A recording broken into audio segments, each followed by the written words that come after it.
Anna, first, where do we stand with the COVID relief talks? Well, once again, Congress is punting. There was an expectation that they needed to get something done by the end of this week. They are now said they're going to do a 1-week stopgap bill. So they're going to give themselves a little bit of extra time. No shocker for those of us who've been covering Congress for a long time. They like to go up to this Christmas deadline to try to get big things done. I do think the big sticking point is going to be this direct payment issue. It's not just Bernie Sanders. We actually have a story up saying that Senator Josh Hawley, the Republican, has talked to the president and said if there are not direct payments in the bill, that the president should veto it. So there are still quite a few things to get done. It does seem like the odds are better than it was a couple of weeks ago, but we're still quite a ways away.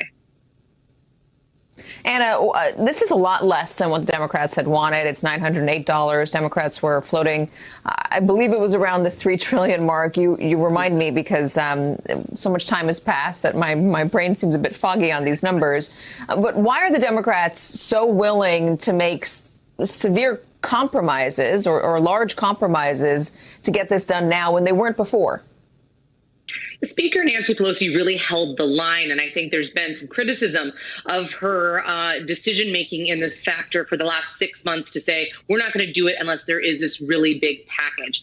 At this time, though, you're starting to see a Joe Biden administration come into play, and I think that they believe there will be opportunities for potentially another bite at the apple, and frankly, that Americans really need this help. They need this funding. There's a lot of programs that are going to expire that, it isn't like Congress. Sometimes you're talking about trillions of dollars and it's very abstract. This is about whether people can put food on their table and pay their rent. And I think when you have members of Congress going back home for the holidays, it puts it into real focus.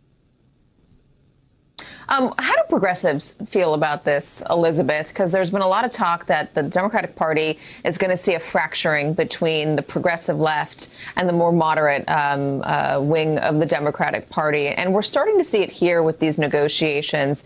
And I know Anna just mentioned Josh Hawley, but people like Bernie Sanders drawing a line in the sand saying the stimulus money is absolutely needed. And if it's not a part of any relief bill, I'm going to say no.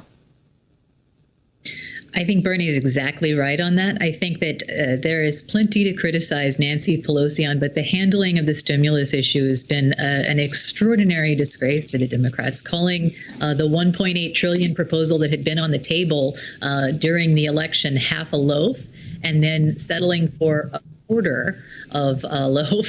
It seems bizarre. And I think a lot of people are not wrong in saying that her calculation was along the lines of if he sends more checks out with his name on them, as she did, that Trump would have had some kind of boost in the election. I realized that was a concern for Pelosi, but the fact remains that, as Wolf Blitzer said in October, people can't wait until February, and people can't afford another stimulus bill without direct cash assistance. I've been talking to parents all week, interviewing parents who are struggling. I talked to a young man who's 21 years old. He has 2 children. One is a newborn. He's homeless.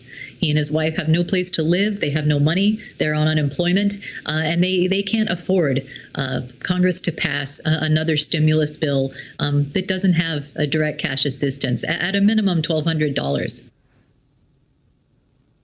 Where do you see the relationship between the progressive wing of the Democratic Party and everybody else come January? Where is it going? Does it depend greatly on whether or not Democrats are able to win those 2 seats down in Georgia?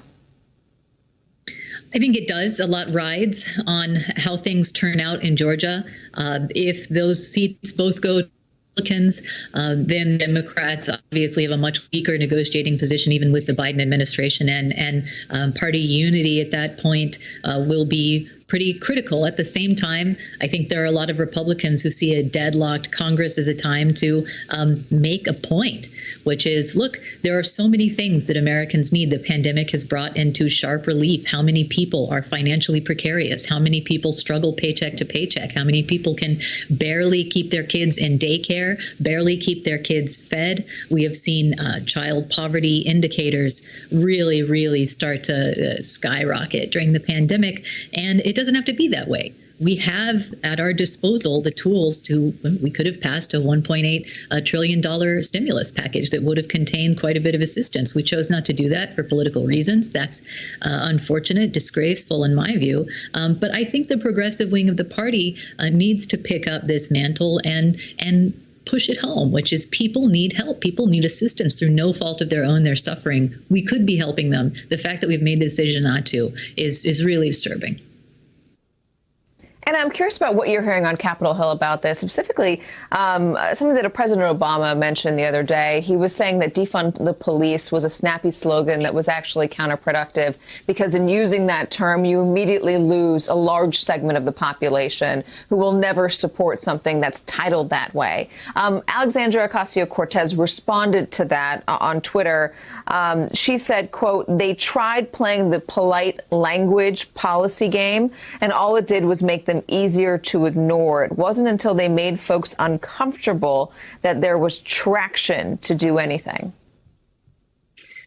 Yeah, I think President Barack Obama has been in a different place, certainly than AOC and a lot of the more progressive members of the Democratic Party have been. And he's come out a couple of times this last election cycle saying similar things about different issues and saying that, you need to have a wider tent. Certainly, when you look at where Joe Biden is on defund the police, he, I think, has been pretty serious and clear about what he thinks needs to be done. But he didn't say that they want to defund the police. I think that's really where you have this tension point with the Democratic Party, with some of the more establishment Democrats who want to have more of a middle of the road approach compared to where a lot of the progressives are. And the question I think is going to be the one to ask next year is, will these progressives really hold more of the moderates' feet to the fire? Are they going to block things? Are they going to take political retribution? If they do, all of a sudden they become much more of a player on actually getting what they want done, enacted in Congress. Hey there, I'm Chris Hayes from MSNBC. Thanks for watching MSNBC on YouTube. If you want to keep up to date with the videos we're putting out, you can click subscribe just below me or click over on this list to see lots of other great videos.